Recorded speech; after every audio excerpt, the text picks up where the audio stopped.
Hello students, आज जो हम पढ़ रहे हैं वो है एक्सरसाइज 6.1 और उसी के हम आगे के क्वेश्चंस करेंगे। तो हम क्वेश्चन नंबर 3 पढ़ते हैं। क्वेश्चन नंबर 3 दिया हुआ है, the square of which of the following would be odd number, कि इन नंबर में से किसका स्क्वायर करेंगे तो वो ऑड नंबर आएगा। ऑड नंबर कौन कौन से होते हैं आप सभी को पता होगा कि जिनके लास्ट में 1, 3, 5, 7 और 9 आता है, ऐसे नंबर्स को हम स्टूडेंट्स क्या बोलते हैं? ऑड नंबर्स बोलते हैं। तो देखिए हम बात करते हैं कि 431, तो इस आपको पता है यहाँ पे 431 है और 431 का यूनिट प्लेस क्या आ रहा है? 1। तो 1 का जब आप स्क्वायर करोगे तो वो कुछ 1 ही आएगा।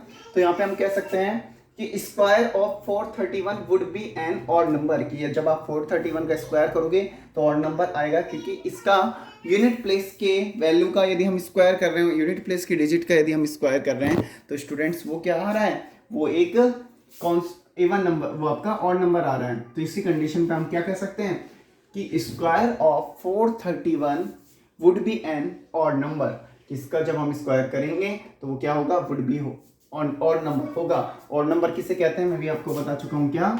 1, 3, 5, 7, 9 ऐसे नंबर्स को हमने बोल दिया ऑड नंबर। अब हम बात करते हैं 2826। तो यहाँ पे आप देख रहे हैं कि 2826, तो यहाँ पे जब हम स्क्वायर करेंगे तो यहाँ पे 6 है और 6 का स्क्वायर क्या होगा? 36। तो इसका कभी भी स्क्वायर, इसका जब भी हम स्क्वायर करेंगे इसका स्क्वायर कैसा बनेगा? इसका स्क्वायर एक इवन नंबर बनेगा, ना कि odd number.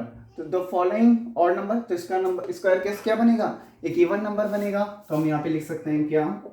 Square of 2826 would not be an odd number। ये क्या नहीं होगा स्टूडेंट्स? ये कभी भी ऑड नंबर नहीं होगा। बात सभी को समझ में आई आपको? ठीक है स्टूडेंट्स, नेक्स्ट देखते हैं 7, 7, 7, 9 और 9 का स्क्वायर यदि आप करते हैं तो क्या आएगा? 81। तो लास्ट वन डिजिट, जो लास्ट की डिजिट है, यूनिट प्लेस डिजिट है, 1 आ गई। तो इसका मीन्स इसका स्क्वायर क्या होगा? ऑड नंबर हो सकता है, ऑड नंबर होगा। तो यहाँ पे हम बोलेंगे क्या कि स्क्वायर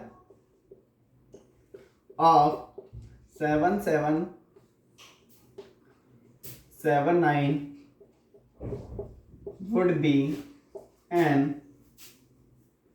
odd number। बात सभी को समझ में आई? ठीक है, अब हम बात करते हैं 82,004। तो देखिए यहाँ पे हम देख रहे हैं 4 आ रहा है लास्ट में। 4 का जब आप स्क्वायर करते तो क्या आता है? 16।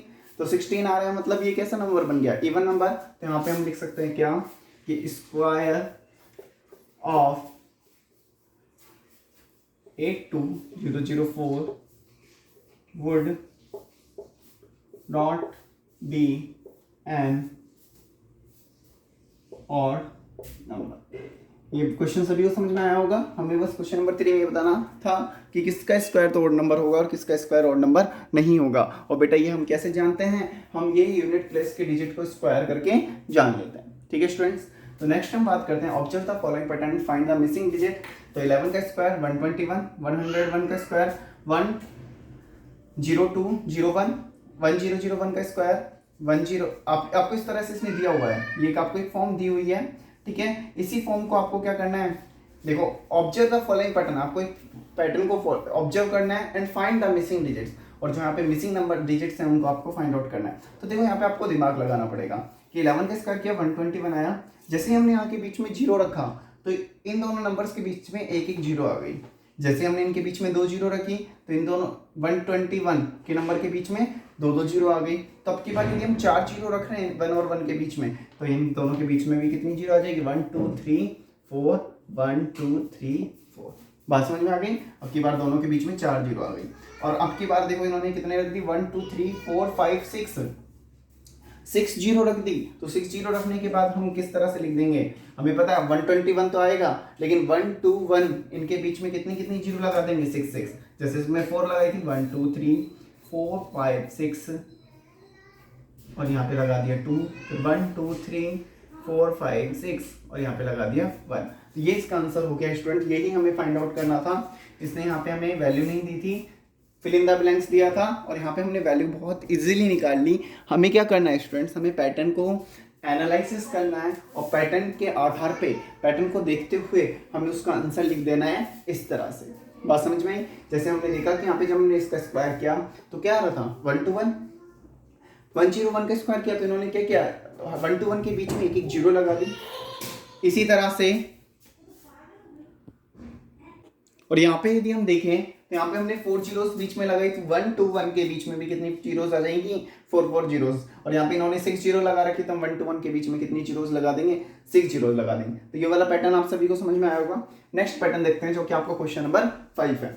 यदि ये 11 का स्क्वायर कर रहे हैं तो इन्होंने लिख दिया 121।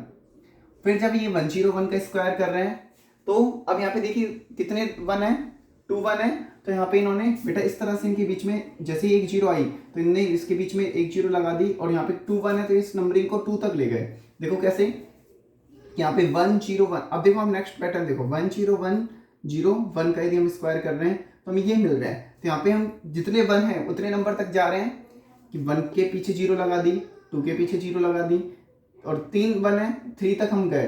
फिर उसके बाद में ये क्रम क्या हुआ घटने लग गया। तो हम इस तरह से हमारा कोई भी पैटर्न हम हमारा दिमाग लगा सकते हैं कि किस तरह से पैटर्न बन रहा है। तो हमने यहाँ पे देखा कि 3 तक जा रहे हैं हर एक नंबर तक 3 1 है तो और फिर उसके बाद में इसको लेस करते जा रहे हैं। तो ऐसे हमने दिमाग लगाया तो यहाँ पे देखो कितने 4 हैं 1 1 1 1 तो कितनी बार 1 है 4 टाइम। तो हम यहाँ पे दिमाग लगा सकते हैं क्या कि नंबरिंग इस तरह से इसका जब हम स्क्वायर करेंगे तो इस तरह से बन सकता है 1 0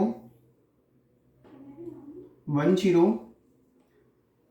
2 0 3 0 4 0 क्योंकि 4 तक गए और फिर क्या होने लग जाएगा घटने लग जाएगा 0 2 0 1। ठीक है स्टूडेंट्स तो बात समझ में आ गई। हम 4 तक गए और 4 के बाद में स्टूडेंट्स नंबरिंग क्या होने लग गई घटने लग गई।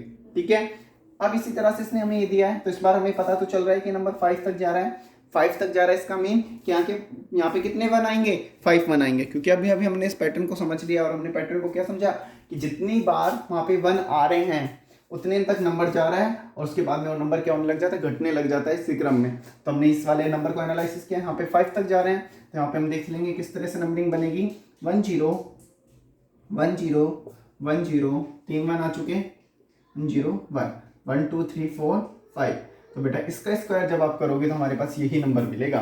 तो बात समझ में आ गई। इस टाइप के क्वेश्चंस में हमें पैटर्न को पहचानना है।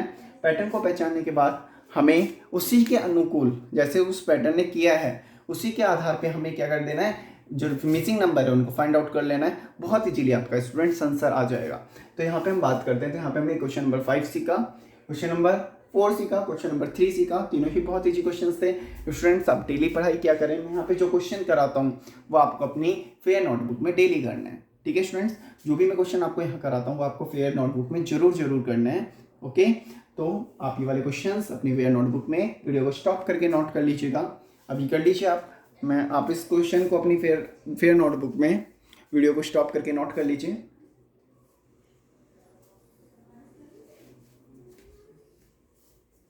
ओके स्टूडेंट्स तो आपने नोट कर लिया होगा वीडियो को स्टॉप करके। तो स्टूडेंट्स आप डेली अपने घर पे पढ़ाई करिए, मैथ्स को पढ़िए, जो भी एक्स्ट्रा क्वेश्चन तक आप प्रैक्टिस करें, रफ नोटबुक में एक्स्ट्रा क्वेश्चन की प्रैक्टिस करें। एनसीईआरटी क्वेश्चन करीब मैं काफ़ी करा रहा हूँ तो आपको यही क्वेश्चन अपनी फेयर नोटबुक में नोट करना है। तो आज की वीडियो में इतना ही, पढ़ते रहिए। Thank you.